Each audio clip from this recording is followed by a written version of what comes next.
Welcome to geopolitics today where we discuss international affairs. तो दोस्तों, आज हम इस वीडियो में डिस्कस करेंगे the geopolitical chemistry between India, Pakistan and the United States of America. दोस्तों, ये बात किसी से छुपी नहीं है कि कैसे यूनाइटेड स्टेट्स ऑफ अमेरिका सालों से अपना उल्लू सीधा करने के लिए पाकिस्तान को इंडिया के खिलाफ इस्तेमाल करता आया है। और इस साल के जियो पॉलिटिकल डेवलपमेंट्स को भी देखते हुए ये साफ होता है कि यूएसए अपनी हरकतों से बाज नहीं आने वाला। दोस्तों, इंडिया अपनी जियो स्ट्रेटेजिक लोकेशन की वजह से हर उस देश के लिए एक इंपॉर्टेंट और रिलायबल पार्टनर का काम करती है जो चाइना के बढ़ते हुए ताकत पे रोक लगाना चाहते हैं। तो दोस्तों, चलिए देखते हैं साल 2022 में भी कैसे यूएसए अपनी माइंड गेम्स खेलता है। इसको समझने के लिए हमें समझना होगा string of geopolitical events so far in 2022। तो दोस्तों, इस साल फरवरी में रशिया यूक्रेन पर अटैक कर देता है, जिसके कारण रशिया को ग्लोबल लेवल पे काफी पुशबैक्स देखने को मिलती हैं, जैसे कि फाइनेंशियल सिस्टम स्विफ्ट से बाहर कर दिया जाना, ट्रेड सैंक्शंस इत्यादि। यूएसए और अन्य देशों द्वारा भारी मात्रा में सैंक्शन लगा दिया जाना, लेकिन ये सैंक्शन व्लादिमीर पुतिन को बैकफुट पे जाने के लिए मजबूर नहीं कर पाती। सैंक्शंस के मार से अपनी इकोनॉमी को बचाने के लिए रशिया हैवी डिस्काउंट्स पे क्रूड ऑयल बेचना शुरू कर देता है और इंडिया रशिया से काफी बड़ी मात्रा में ऑयल परचेज करती है। एंड एज यूजुअल ये बात यूएसए को अच्छी नहीं लगती। फिर क्या, वेस्टर्न मीडिया इंडिया की नेगेटिव इमेज को प्रमोट करना शुरू कर देती है। जब रशिया के खिलाफ यूएनएससी में वोटिंग की बारी आती है, उस वक्त भी इंडिया अपनी फॉरेन पॉलिसी को बरकरार रखते हुए अब्सटेन करता है और इस दौरान हमारे external affairs minister doctor S Jaishankar western media को अपने डिप्लोमेटिक अंदाज में मुंह तोड़ जवाब देते हैं और ये कहते हैं कि हम वही कर रहे हैं जो हमारे देश के लोगों के हित में है। और रशिया यूक्रेन वॉर के बारे में इंडिया का स्टैंड क्लियर करते हुए ये कहते हैं कि India is always on the side of peace and encourages D escalation. और दोस्तों, इसके ठीक बाद आता है रशिया से S-400 परचेज। और यहाँ हमें ये देखने को मिलता है कि यूएस हाउस में इंडिया के पक्ष में ही वोटिंग होती है और इंडिया को काटसा वेवर मिल जाता है, क्योंकि इस केस में यूएसए भली भांति ये समझता है कि इंडो पैसिफिक रीजन में अगर इंडिया को चाइना के एक स्ट्रॉन्ग डिटेरेंट के रूप में पोजीशन होना है तो उसके पास ग्राउंड ब्रेकिंग डिफेंस सिस्टम का होना बहुत इंपॉर्टेंट है। लेकिन वहीं यूएस इस बात पर भी जोर देता है कि इंडिया अपनी डिफेंस डिपेंडेंस रशिया से शिफ्ट कर अमेरिका से वेपन्स परचेज करे। और इसी तरीके से हम देखते हैं इंडिया काटसा के सैंक्शंस को बाईपास कर जाता है। जैसा कि अभी तक हमने डिस्कस किया है, अकॉर्डिंग टू दैट इतने सारे ग्लोबल टर्मोइल के बीच में भी इंडिया एक स्वीट जियोपॉलिटिकल स्पॉट एंजॉय कर रहा है। लेकिन इसी बीच हमें ये देखने को मिलता है कि पाकिस्तान पीएम इमरान खान को उनके पद से हटा दिया जाता है।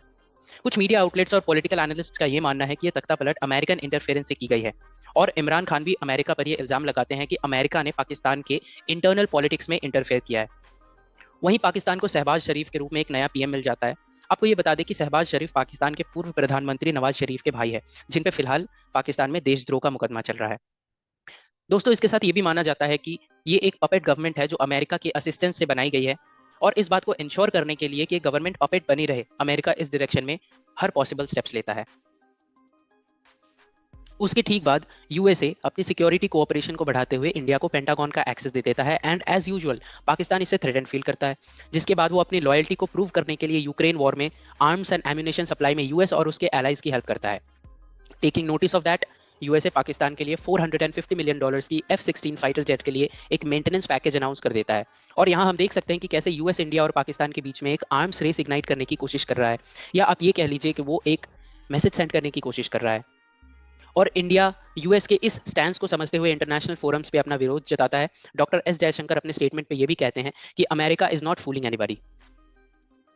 इसके बाद हमें ये देखने को मिलता है कि इमरान खान को पाकिस्तान की इलेक्शन कमीशन इलेक्शंस कॉन्टेस्ट करने से बैन कर देती है। डायरेक्टली और इनडायरेक्टली ये यूएसए के लिए एक प्रॉफिटेबल डील होता है, considering Imran Khan's anti America stands. Well, it is a classic example of western boot licking frequently done by the Pakistan government. इसके बाद पाकिस्तान FATF की ग्रे लिस्ट से भी बाहर हो जाता है और उनके लिए IMF से उनका लोन पैकेज भी अप्रूव हो जाता है। Well, it's a lollipop as you all can understand. तो दोस्तों, इलेक्शन कमीशन द्वारा लगाए हुए बैन का विरोध जताते हुए इमरान खान भी करंट गवर्नमेंट के अगेंस्ट प्रोटेस्ट मार्च की शुरुआत कर देते हैं और इमरान खान जो पाकिस्तान में एक बड़ी मेजॉरिटी सपोर्ट एंजॉय करते हैं, उनके प्रोटेस्ट और एंटी आर्मी स्टैंड से पाकिस्तान में इंस्टेबिलिटी की सिचुएशन बन जाती है। फिर मार्च के दौरान उन पे गोली भी चलाई जाती है, जिससे वो इंजर्ड हो जाते हैं और वो गवर्नमेंट और आर्मी के किसी सीनियर ऑफिसर को उनके असैसिनेशन के लिए ब्लेम करते हैं, जिसको as usual army strongly decline करती है।